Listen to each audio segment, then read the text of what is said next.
This is Glenn Beck on screen. He's a right-wing thought leader. He's a Mormon, and he's a complete nutcase, like out of his head, drunk on Donald Trump.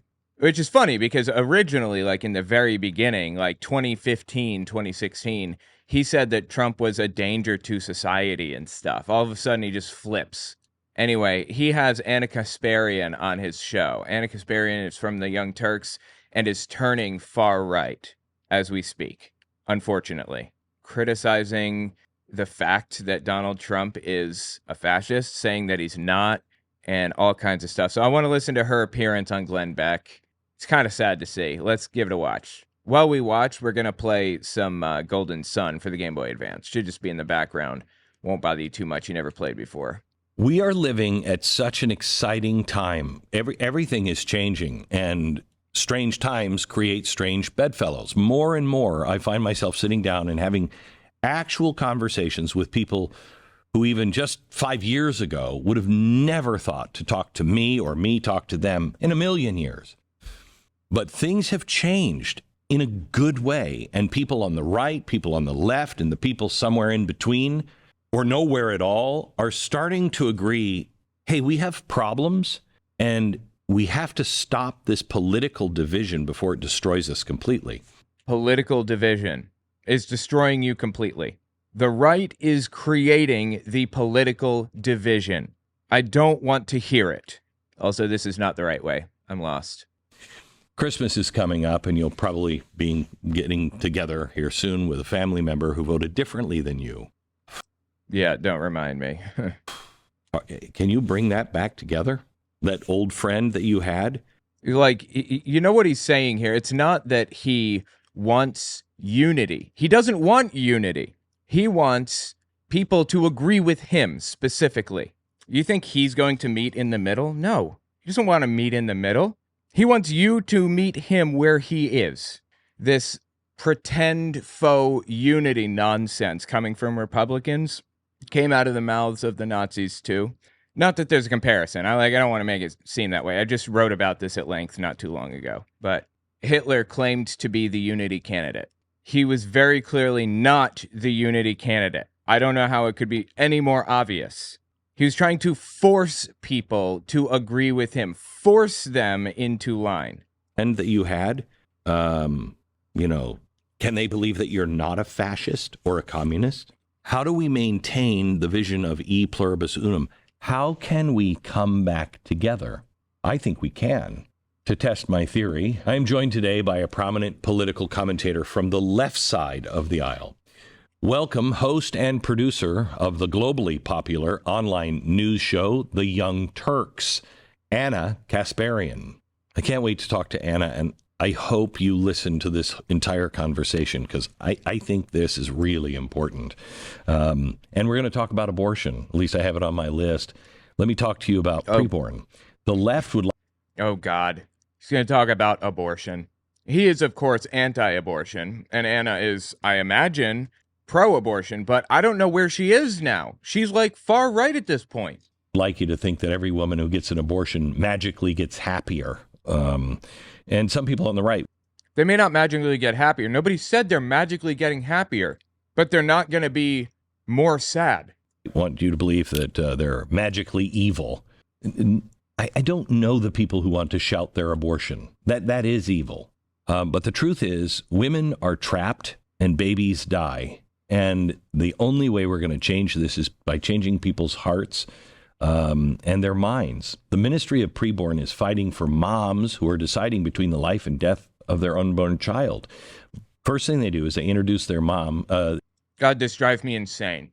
They keep talking about this like it's a baby from the moment of conception. Like you have a baby now. And the baby is just, it's conscious. It feels pain and sadness and happiness, and it can jump for joy and everything from the moment of conception. When you stand up to get a towel, there's a third person in the room with you. That's not what's happening. There are many, many, many steps between conception and becoming a baby, becoming a sentient being. Up to a certain point, it's just a grouping of cells and nothing more. That's it. But he wants to make it seem, he talks about it as though it's a baby the whole time. introduce the mom to their child on a free ultrasound. That doubles the chances that mom will choose life. Yeah, emotionally struggling, like emotionally yanking on their heartstrings. Yeah, great idea. This is disgusting shit. Then they show those babies and mothers God's love by providing additional assistance for up to 2 years, because many times these moms feel trapped and alone. Right now, you can make a big difference. At the end of the year here, your tax-deductible donation can be the difference between life and death. $28 will buy an ultrasound. Okay. God, he's just a disgusting human being. Seriously. I'm going to jump past his stupid bullshit ad. All right. Anna, how are you? I'm doing well. Thank you. How Welcome. are you? Very good. Thank you. So for people who might not know who you are, how would you describe who you were? Because you've had some transition on some things. Who you were, how you Did you just say transition? would self-identify yourself over the last 10 years. Well, I would say that I was firmly identifying myself as a Democrat. I think that if you look at my policy prescriptions, for the most part, I'm still pretty much left-wing. There are some social issues. Hold on. Definition of left-wing to you. Is that Democrat or left-wing? What does that mean? Well, left-wing in regard to, I would say like one of my grounding political values is that workers should have better pay, better working conditions, a seat at the table, unionized labor. I think That's funny because didn't the Young Turks try to kill a union? Their group, their company tried to unionize and they killed it. I seem to remember something about that. Okay, go on. is incredible. You know what I think has happened? I think Anna and Cenk are both now business owners. And business owners, as we know, only think about themselves and other business owners and how their business can benefit from whatever. I think they've fallen into like a business owner mindset. I just finished writing a book titled Was Hitler an Atheist? It talks about religions during the Third Reich and how they work together. Catholics, Jehovah's Witnesses, and Protestants. And I even address the lies told by the evangelical world about Bonhoeffer. It's on Audible and Amazon. Okay, let's continue. Incredibly important, which, it's something that's been decimated in recent decades in this country. But that's like my number one interest in politics. And that's not really something that has really been favored by the Republican Party, traditionally speaking. Traditionally, no, Republicans hate unions. And historically, unionized labor was something that the Democratic Party looked out for. And I don't really see that as the case anymore when it comes to the main. Are you shitting me? You think that the Democratic Party is... All right, let me rephrase this. You think Republicans are looking out for unions more than Democrats? Or they're even close to similar to each other, even a little bit? No. Democrats support Democrats support unions by 1.5 miles more than Republicans. But okay. Mainstream Democrats. This is part of her just demonizing the Democratic Party needlessly. And I don't really see that as the case anymore when it comes to the mainstream Democrats. They're certainly more corporate now. Yeah. They're certainly captured by their corporate donors.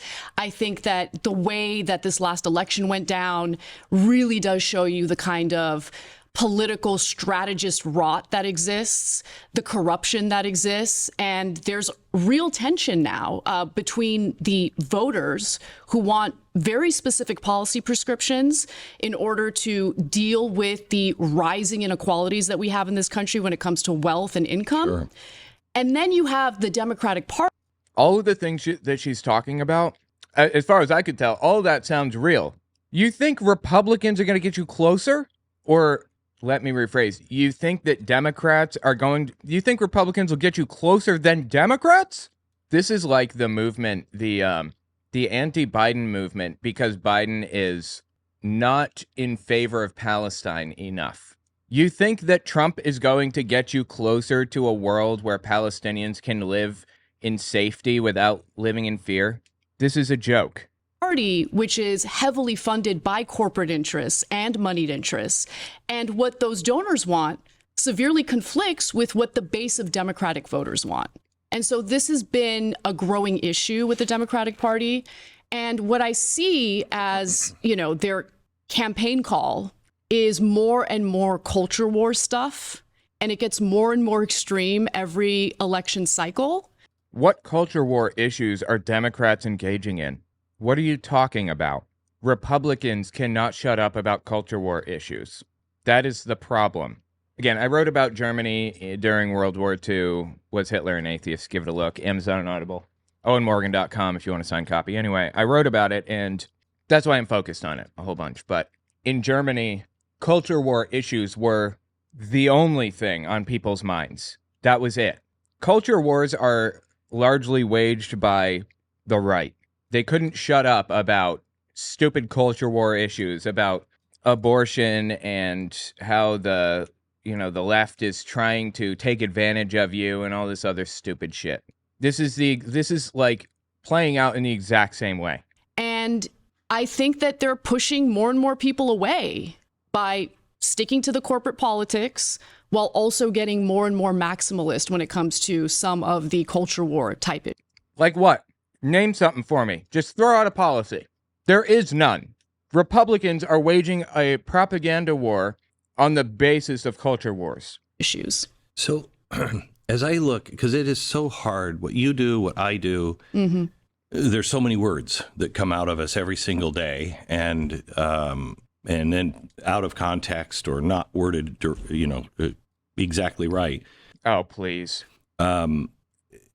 The way I look at the Democratic Party or the left is that there is the machine that is in bed now with big business. And that's just the crony cap. Bro, the Democrats are no more in bed with big business than they have ever been. Republicans are the party of big business. Republicans are basically giant corporate executives that ran for office and won. And you're over here complaining about Democrats? Are you shitting me right now? When I say that, I'm not even being hyperbolic. That is literally what happened. Republicans are business leaders that ran for office and won. Look at Trump. What is she talking about? What are either of these two people talking about? They're just like lying. Capitalism, just the vomitous kind of corruption that we all hate in either party, any party. Right. Then there's the average Democrat who might disagree on taxes or whatever, but they believe in the Constitution and they believe in the Bill of Rights and everything else.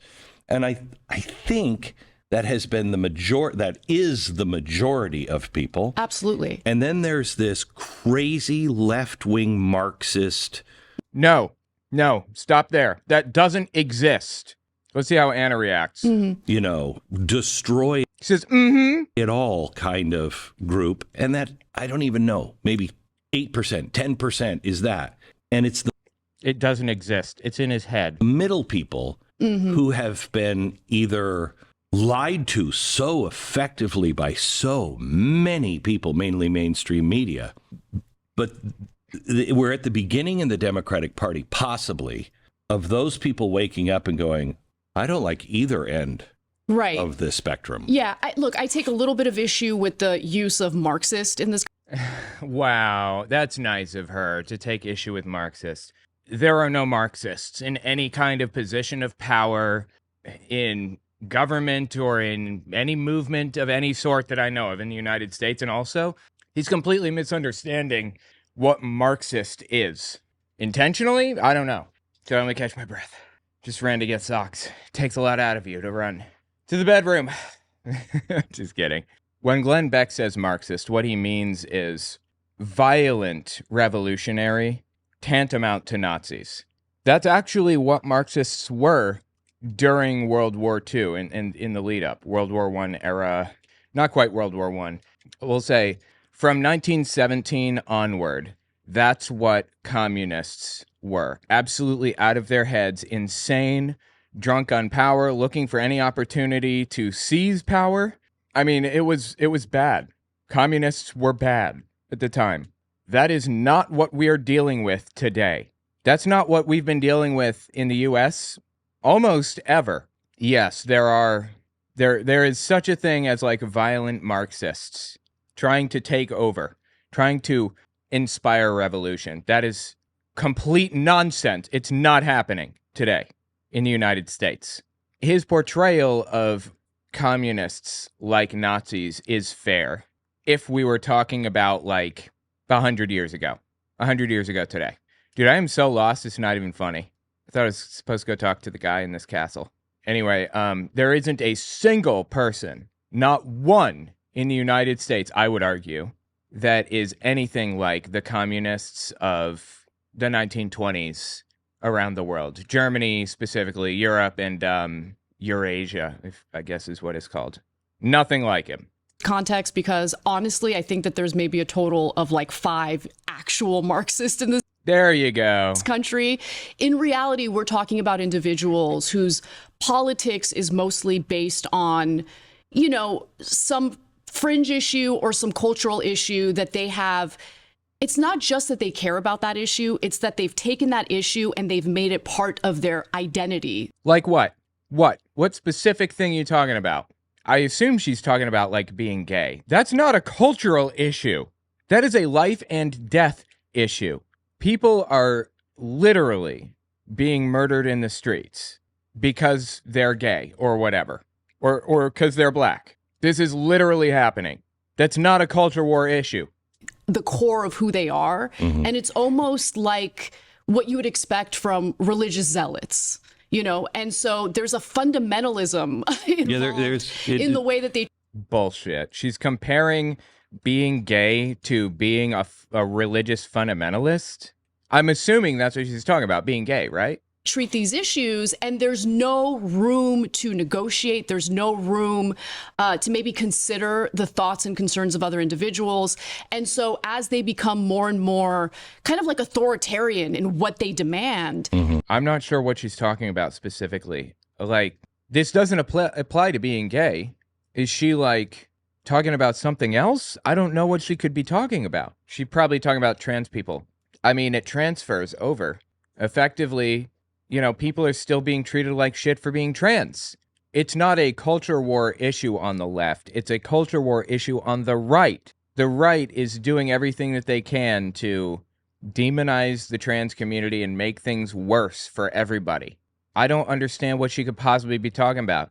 They are pushing people away. And there are some issues in which the rights of one group might actually end up conflicting with the rights of another group, depending on what type of legislation you're pursuing. And there are no situations. Okay, look, she's shouting out to the idea that it's a violation of religious freedom, of Christian rights for trans people to exist, because they don't want trans people to exist in society. They don't want them using the bathroom at Walmart.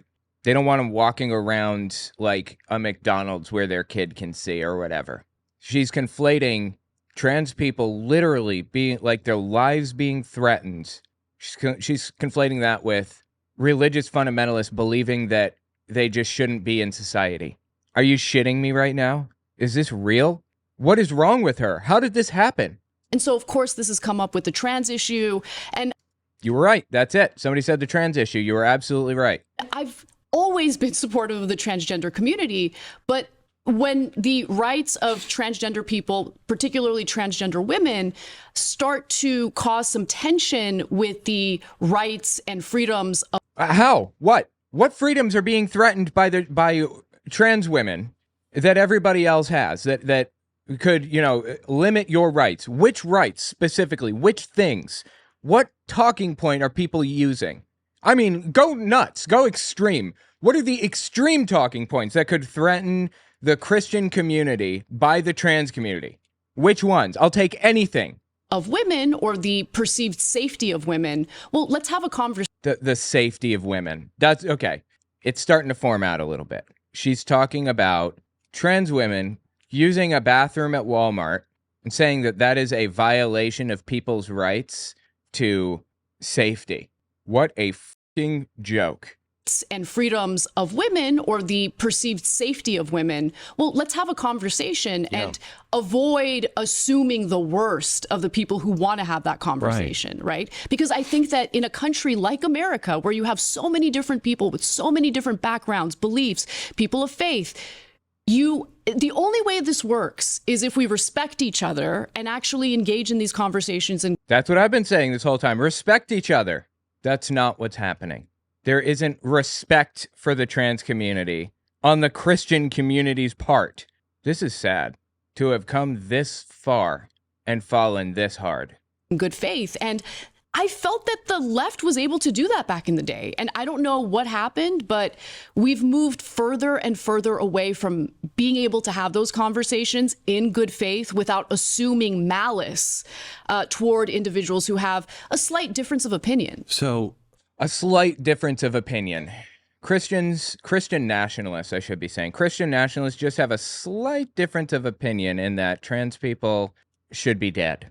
Yeah, that's just a little bit, right? Not much of a difference of opinion, so. I mean, well, let me just ask you first. You believe in the Bill of Rights? Of course, yes. All of them? I love this country. Yeah, I know. I love this country. I love the idea of this country. Right, I'm not questioning. I just want to know, do you believe in the Bill of Rights as written? Mm-hmm. Okay. That used to be our unum. Our unifier, I think is what that means. E pluribus unum, out of many one. Dude, I would love it if this game would just move forward. Are you shitting me with this right now? Just, oh my God. Am I going to have to play a different game? This is like really frustrating. All right. Anyway, there we go. So he says that the left doesn't believe in the Bill of Rights, I guess, anymore. This is delusion. It's delusion. This is not real. Anna is complaining about a fictitious problem right now. We could all come together and disagree and live different lifestyles as long as I'm not taking away your rights. You're not taking away my rights. I have a right to disagree with you. We can have conversations. Yes, absolutely. That's not what's happening, though. Rights. You're not taking away my rights. I have a right to disagree with you. Right. Nobody is trying to take anybody's rights away. Nobody has ever been doing that. This is a made up problem that exists only in their heads. Can have conversations about anything and walk away and go, see you tomorrow, Bill. You know what I mean? Mm-hmm.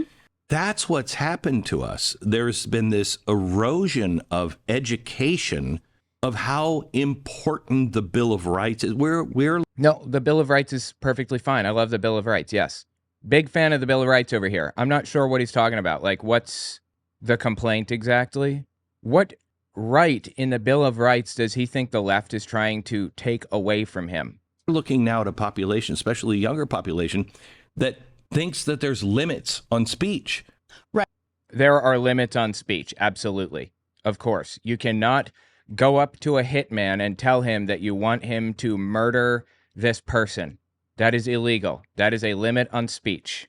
Obviously. What is wrong with this guy? He's got to be lying, right? He can't possibly not know that he's full of shit here, right? Right. There's not limit on Yes, there is. There has always been a limit on speech. There will always be a limit on free speech everywhere. Every country, always. There should be, at least. You can't hire a hitman. You can't say something that will put somebody in danger. You can't instruct somebody to go murder somebody else and have absolutely no consequences from it. Just ridiculous. Nerical says, am I wrong for feeling very conflicted over the whole CEO Luigi Mangione thing? No. I understand. I think that the guy made complete sense in everything that he said, but his solution is violence. And I don't want to live in a society where violence is accepted. I'd rather live in a society of any other sort than one where political violence is accepted. Because imagine what it would be like if Trump supporters felt free to commit violence. I mean, they're already committing political violence. Imagine what it would be like in society if they were completely unhindered. Scary shit. We don't want that, is my point. There are some limits, right? What are? There are some. Oh, there you go. At least she recognizes that. Oh, my God. Are they? The typical example is you can't yell fire in a crowded movie Not theater. True. I mean, that is true. It's just not written in a document. It is an example that is given. But it is true, if you yell fire in a crowded theater and a bunch of people die and there wasn't a fire, you could face consequences. It was actually written by the Supreme Court. He's so fucking full of shit. I cannot stand this guy. I don't give a shit who it was written by. It represents the law as it stands. The separation of church and state is a term that is not found in the Constitution, but the idea of separation of church and state is in the Constitution. Sentence 1 of the First Amendment. Anyway, fire in a crowded theater thing, yeah, that's not found in any like legal, documents or whatever the hell, but it's just as real. It's just as important. You can go to jail for causing mass death when it was, unnecessary. It didn't have to happen, or whatever, when you were lying. My God, dude, this guy is so full of shit. Every word out of his mouth. Well, there are some limits, right? What are they? The typical example is you can't yell fire in a crowded movie theater. Not true. That was actually written by the Supreme Court. He's so insufferable. To prove against that. Really? Yeah, it was not. No. You can't incite violence. Yes, you that's can't true. engage in defamation. Wow. Turns out there are some things that you're limited from doing. How about that? You can't say things that directly. Wait, is he giving us a list of things you can't say? How about that? Almost like he's full of shit from the beginning. Knock me over with a feather. Defamation. You can't say things that directly incite violence or panic. Right. And it's very clear when, So you're literally telling me that fire in a crowded theater thing, that is actually something that you can't say because it causes panic and could lead to the deaths of a bunch of people. So what was all that bullshit about before? You're just like making shit up right now? No, we're going to go kill him and we're going to kill him now. That's the end of freedom of speech. There you go. How about that? He knew all along. Right. But without freedom of speech, where we can't say, I'm sorry, I respect this person, I love this person, they can live their life, but if I'm taking them to the hospital, I am telling the doctor that's a man, not a woman. Okay, no one is trying to prevent you from legally saying those things. There is no limit on free speech preventing you from saying that. Are you drunk? What is happening? What are you talking about? Doctors will tell you that there are physiological differences between genders, between sexes. It's important that you know what's happening, know those differences and everything before you start working on somebody. So I don't know what he's talking about. He's living in a fantasy land. Now, they can call themselves whatever. I could even be cool, totally. Oh, and also, like, this scenario where he respects everybody, just being nice, just being a nice guy, just loving everybody like Jesus told him to. That's fictitious. That is not happening. He is a vile sack of shit to these people. He is crude and disgusting and evil in the things that he says and does. I don't want to hear it, that you care about these people or whatever. Nonsense. Cool with it, but we have to be able to have a civil. Oh, you want a civil conversation now? Because we haven't been having a civil conversation this whole time. The right has been attacking the left in vile, disgusting ways. Non-hateful conversation. Do I need to prove this? I'm thinking maybe I should prove this. Let me think for a second. What's some of the clips that, I have some clips on tap here. Give me a second here. Don't let me walk in no place where mahoos are dancing with children, because they're going to jail with me. He's talking about trans people, I think. And in jail, the rules change. I'll beat them every day. That's right. Write that down, Mahulani. I said, what is this Dr. Mrs. Biden doing okaying sex education in libraries for kindergartners? I said, This is all bullshit, of course. I'm sure I don't even need to say that. I said, Lord, what kind of doctor is she? And God said, she's a witch doctor. How about this one? No transgenders in heaven. No homosexuals in heaven. Nobody in heaven is going to be confused about what God made them to be. There's nobody in heaven that's going to be talking about, I'm a man, but I've got a woman on the inside. Please. See, that's how you know that stuff is of the devil. That's how you know. Because that stuff is not going into heaven. So what people need to do is get saved now, get delivered now. Did you see this guy, this Assistant Secretary of Health and Human Services, I think it is? What's he call himself? Rachel something or other. I mean, it's sad. It's pathetic. It really is. You look at this guy, and he's a freak. Yeah, that's absolutely for sure. Kind, civil discussion, honest, just expressing yourself. That's it. So we got Dog the Bounty Hunter wants to beat the shit out of trans people. E.W. Jackson calling trans people freaks. And how about this one? This is Andrew Womack, close friends with Kenneth Copeland. In fact, he's on Kenneth Copeland's TV network as like one of the pastors on there. You know, this is something that's very politically incorrect and will be, a lot of people will find this to be upsetting. But I tell you, the things that are happening in our nation, it is a doctrine of the devil. It's not just people with a different opinion. It's not just some people have a different take on things. It is literally doctrines of the devil. They are taking children as young as 4 and 5 years old and telling them that you were born in the wrong body. You're actually a woman in a man's body or a man in a woman's body. And they are surgically altering them and giving them hormone. This is not happening. This is fictitious. The point is that, I mean, I've just shown 3. That's just 3 super basic examples of people calling the trans community freaks, saying they want to beat their asses and stuff. How can you say this? How can you possibly say that this is polite? There's nothing polite about this. You're not trying to debate the ethics of or the morality of whatever. You're not trying to have a civil, higher level discussion. You're trying to hurt people physically and emotionally because you can. Not a woman. No, they can call themselves whatever. No. That's the problem. People can't live their lives and do their thing and be left alone. You keep pushing your way in. Could even be cool, totally cool with it, but we have to be able to have a civil, non-hateful conversation. I'm all for it. That's what you want now? You want that? Because that's not what you've wanted this whole time. About truth.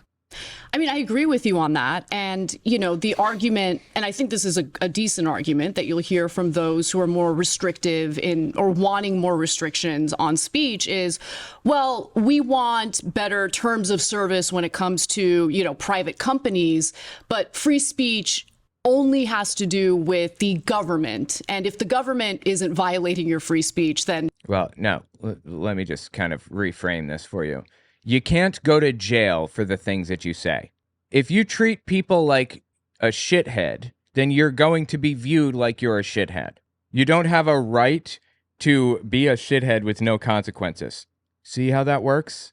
You have to respect other human beings around you if you want to be treated with respect yourself.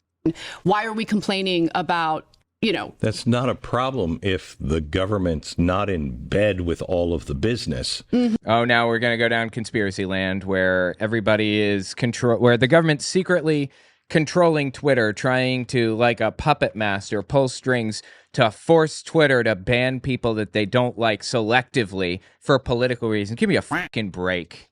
Pull your head out of your ass, Glenn. I'm begging you.